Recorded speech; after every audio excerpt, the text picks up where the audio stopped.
UMG allegedly takes down social media posts featuring Drake's Iceman. May Drake fans took to platforms like Twitter to share their grievances with the alleged UMG copyright strikes over new album Iceman. Drake is once again causing unsurprisingly a lot of conversation with these three albums that he dropped, led by the highly anticipated Iceman.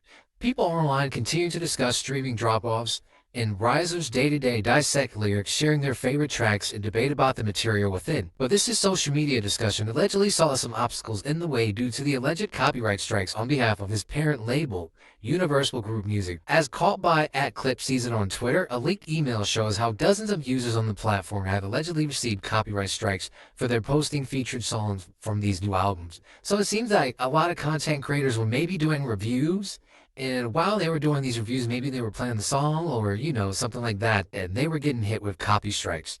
Now, the alleged email is specifically from the International Federation of the Phasonic Industry and claims that the posts are making copyrighted work unlawfully available to the public. This has led to many conspiracy theories that speculate potential explanations, criticisms, and debates to surface online, given Drake's dodgy relationship with UMG. Many folks claim that this outright suppressing of the trilogy. Others believe that this standing practice for the major label releases or claim the opposite of practice of whitelisting copyrighted content, with something Drizzy himself opposing his legal battle with the label. Now, all of this remains unconfirmed and speculative at this current time.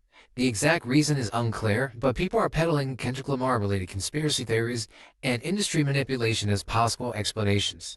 In all likelihood, folks will not give a definite answer this complex topic, but it's not the best look for UMG right now considering what's going on in court. For those unaware, Drake is currently appealing his dismissed UMG lawsuit. He sued the label for defamation over releasing the K. Not Like Us diss track and allegedly boosting its reach beyond reason. Now, obviously, we know this whole claim in itself, it makes no sense, right? Obviously, Drake doesn't really care about the claim itself. He used this lawsuit as a reason to look at his contract and what he wanted to view. Pretty much, for those that do not know, Drake has been going back and forth with his label for eons. Like, this isn't anything new.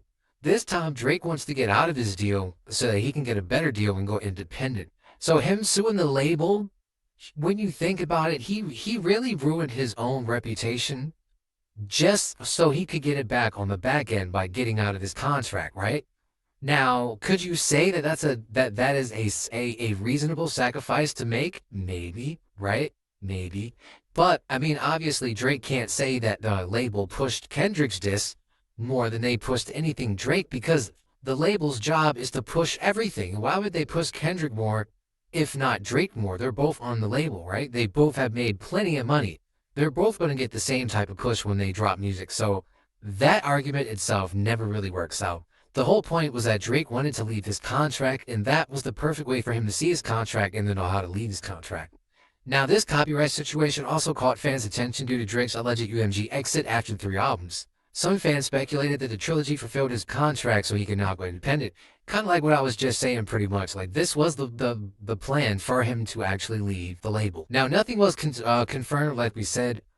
We still have to wait and see how this evolves. But there has been a lot of stuff on Twitter. One thing I will say that I don't like about this album is all the Michael Jackson references that Drake is doing, pretty much comparing himself to Michael Jackson. Drake, you are not on Michael Jackson's level, okay? It seems like in his head, Drake is still the old Drake, right? And me, I'm still a fan of Drake, but I can't really listen to Drake as much as I used to because he's not the same, right? He's different, right? Compared to, So Far Gone, like, that was like peak Drake, in my opinion. But there's so much time between now and then, right? There's so many bridges that he's burned. There's so many things that have happened. These albums have to do well, and Drake's career will most definitely depend on it, right? Once this drops and the air settles, I think there's going to be a lot more people dropping. We're going to see a lot of people drop once Drake drops. And whatever numbers that we get back for Drake's units, like his total first week, like, it's going to depend on everything. People are going to either clown him or glaze him for the rest of his career based off what happens right now. Him dropping 3 albums is very risky, and a lot of people are not liking these albums, right? Feel like it was rushed. It's typical Drake. What's new? What's different? where did he really evolve, right? Make sure you guys jump in the comments, hit that like button, subscribe if you're new. Stay tuned.